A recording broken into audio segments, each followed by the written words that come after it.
আসসালামু আলাইকুম। আজ আমি আপনাদেরকে ভীষণ মজার আর আমার পছন্দের একটা ডেজার্ট তৈরি করে দেখাবো।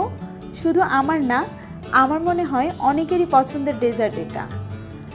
আশা করি আমার আজকের রেসিপি আপনাদের অনেক ভালো লাগবে। ফালুদা তৈরিতে নির্দিষ্ট কোনো নিয়ম নেই, যে যার যার পছন্দ অনুযায়ী তৈরি করে নিতে পারেন। আমি স্টেপ বাই স্টেপ রেসিপিটা তৈরি করব আর খুব সহজভাবে দেখানোর চেষ্টা করব।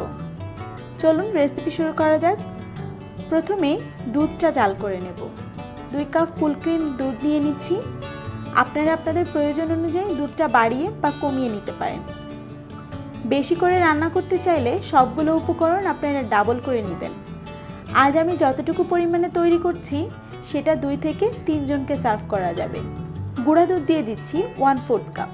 চেষ্টা করবেন খুব বেশি গরম হওয়ার আগেই গুঁড়া দুধটা দেওয়ার জন্য, কারণ খুব বেশি ফুটন্ত অবস্থায় গুঁড়া দুধটা দিলে এটা কিন্তু দলা পেকে যায়। চিনি দিয়ে দিচ্ছি 1/4 কাপ। আপনারা চাইলে চিনির পরিমাণটা বাড়িয়ে দিতে পারেন, তবে আমার কাছে এই পরিমাণটাই কিন্তু পারফেক্ট লেগেছে। অনবরত নেড়ে 2 কাপ দুধ জাল করে 1 কাপ করে নেব, তবে এর চেয়ে বেশি কমানোর দরকার নেই।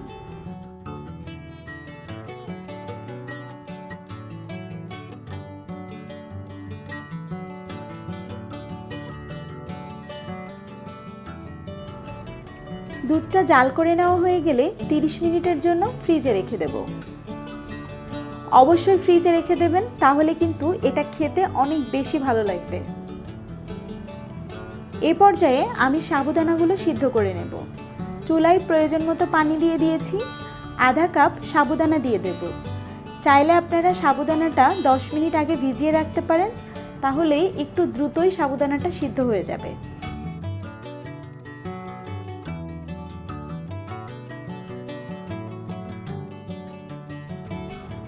কিছু সময় পর পর নেড়ে দেব। সাবুদানাটা কিন্তু কিছু সময় পর পর নেড়ে দিতে হবে, তা না হলে নিচে থেকে লেগে যাবে।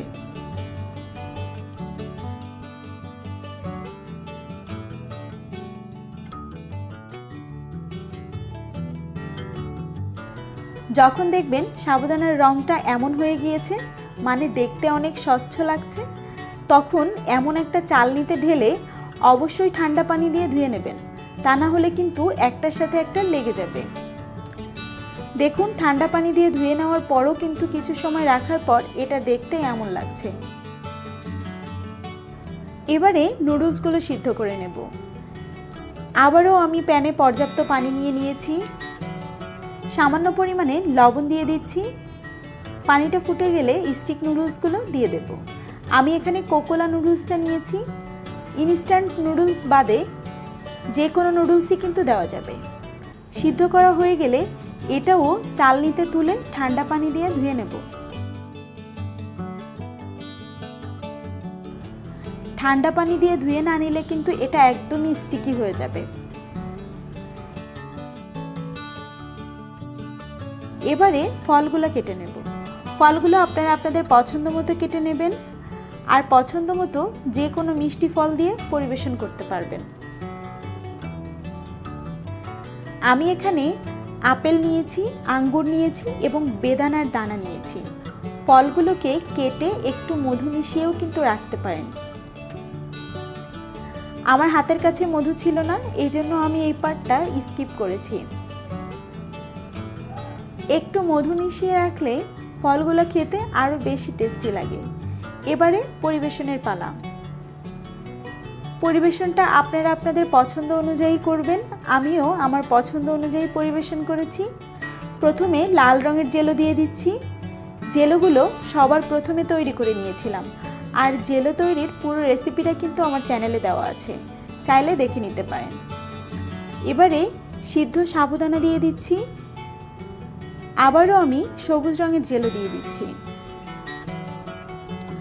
আসলে সাজানোর এই লেয়ারগুলো এক একজন এক একভাবে দেয়, আপনারা আপনাদের পছন্দ অনুযায়ী দেবেন। এবারে ফলগুলো দিয়ে দিচ্ছি।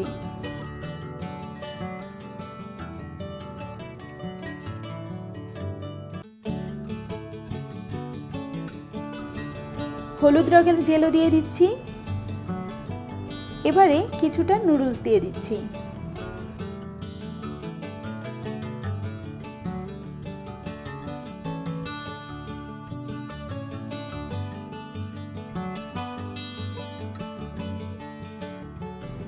দুধের যে লিকুইডটা আমি ফ্রিজে রেখে দিয়েছিলাম সেটা দিয়ে দিচ্ছি। ফ্রিজে রাখার পর কিন্তু লিকুইডটা আরও একটু ঘন হয়ে গিয়েছে, তবে এতটুকু ঘনই কিন্তু যথেষ্ট। খুব বেশি ঘন হয়ে গেলে এই লিকুইডটা আবার নিচ পর্যন্ত যেতে চায় না আর একসাথে মিশতেও চায় না।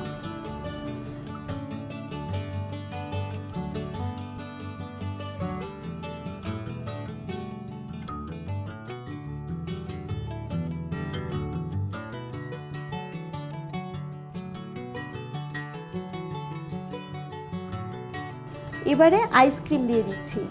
দেখার সৌন্দর্যের জন্য আমি এখানে বেদানার দানাগুলো একেবারে উপরে দিয়ে দিচ্ছি।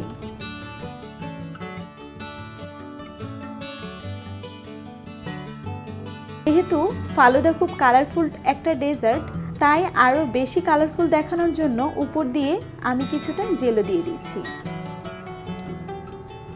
কিছুটা বেদানার দানা দিয়ে দিচ্ছি।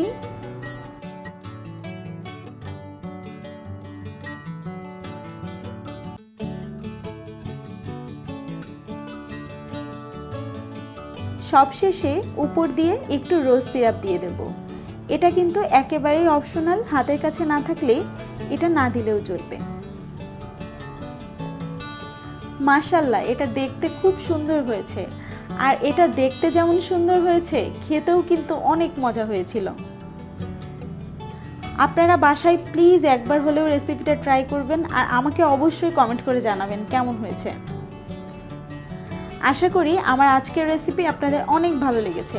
আর ভালো লেগে থাকলে প্লিজ একটা লাইক দিবেন আর আমার চ্যানেলটা কিন্তু সাবস্ক্রাইবও করবেন।